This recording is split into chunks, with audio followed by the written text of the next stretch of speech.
ça va bien se passer. Oui, peut-être. Vendredi 13 décembre, Emmanuel Macron a enfin choisi son nouveau Premier ministre et c'est tombé sur François Bayrou. C'est une blague ? Une nomination qui s'est faite dans la douleur, si l'on en croit les plateaux TV. Je peux vous raconter que les échanges ont été extrêmement durs, nourris, que ça a été un ascenseur émotionnel, y compris pour les proches du patron du MoDem, qui, d'après les informations du service politique de BFM TV, s'est entretenu pas moins de 3 fois avec Emmanuel Macron depuis hier soir, une première fois avec un président qui semblait ouvrir la porte à une nomination du président du MoDem, un autre échange ce matin où la piste semblait s'écarter, fureur de François Bayrou qui à 8h30 s'est rendu à l'Élysée pour avoir une explication avec le président de la République. Emmanuel Macron se résout à nommer François Bayrou, Premier ministre, c'est donc désormais officiel. Nous essayons depuis quelques minutes de la confirmer, mais on le tenait de plusieurs bords. Le président du MoDem est donc le 6e Premier ministre d'Emmanuel Macron. C'est qui le patron ? Et moi. Moi je l'aime bien, François Bayrou. Enfin, le François Bayrou d'avant 2017, celui qui disait la vérité sur Emmanuel Macron. Je ne me reconnais pas dans ce qu'Emmanuel Macron incarne. Ça ne marchera pas.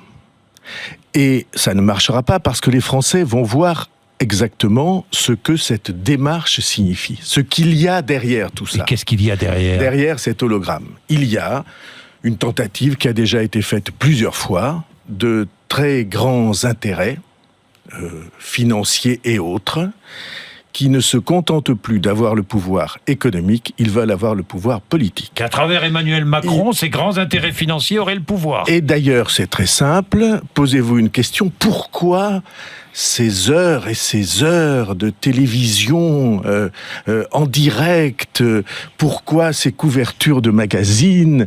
Parce que on a déjà essayé plusieurs fois. Essayé en 2007 avec Nicolas Sarkozy, ça n'a pas très bien marché. Essayé en 2012 avec Dominique Strauss-Kahn. Et ce sont les mêmes forces qui veulent réussir avec Macron ce qu'ils ont raté avec Strauss-Kahn. Complotiste, hein ? Théorie du complot ! La suite, on la connaît, François Bayrou deviendra le plus fervent soutien d'Emmanuel Macron, sera nommé ministre de la Justice, mais devra démissionner au bout d'1 mois pour une sordide histoire de détournement de fonds publics. Non, c'est... Une sale affaire qui lui colle encore à la peau, car même s'il a été relaxé par la justice en février 2024, 7 ans après les faits, le parquet a décidé de faire appel de cette décision. On a donc un nouveau Premier ministre qui a encore des ennuis avec la justice. Quelle honte. Tu n'as pas honte, hein ? Sinon, comme cette chaîne s'appelle quand même le zapping du Covid, je me suis penché sur les déclarations et l'attitude de François Bayrou durant la pandémie. Et j'ai pas été déçu. Cette photo de François Bayrou, vous le voyez, elle a été prise mercredi matin à l'aéroport d'Orly avant son vol. Le maire de Pau qui reconnaît avoir oublié de remettre son masque quelques minutes après avoir bu un café. Tout le monde est masqué, sauf lui. Ça vous choque ? C'est un épiphénomène, on ne devrait même pas en parler. Ou quelle est votre interprétation, Michel ? Ah non, c'est vraiment le genre de choses qu'on pourrait éviter de parler. D'accord. Le masque devrait être obligatoire dans les transports en commun. Et il y a eu aussi cette séquence lunaire dans laquelle François Bayrou était sans masque face à Jean Castex, lequel était en train de rappeler l'importance de porter un masque, de respecter les gestes barrières, etc. En fait, si ça se trouve, c'était un anti-vax, Bayrou. Le jour viendra où c'est la vaccination obligatoire qui s'imposera.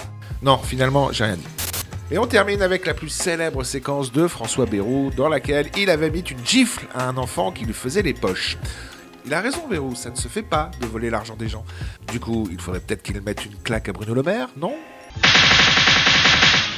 Formidable ! Sinon, Donald Trump était à Paris pour la réouverture de Notre-Dame et il a beaucoup discuté avec Emmanuel Macron. Mais que se sont-ils dit ? Réponse plus ou moins officielle dans cette vidéo.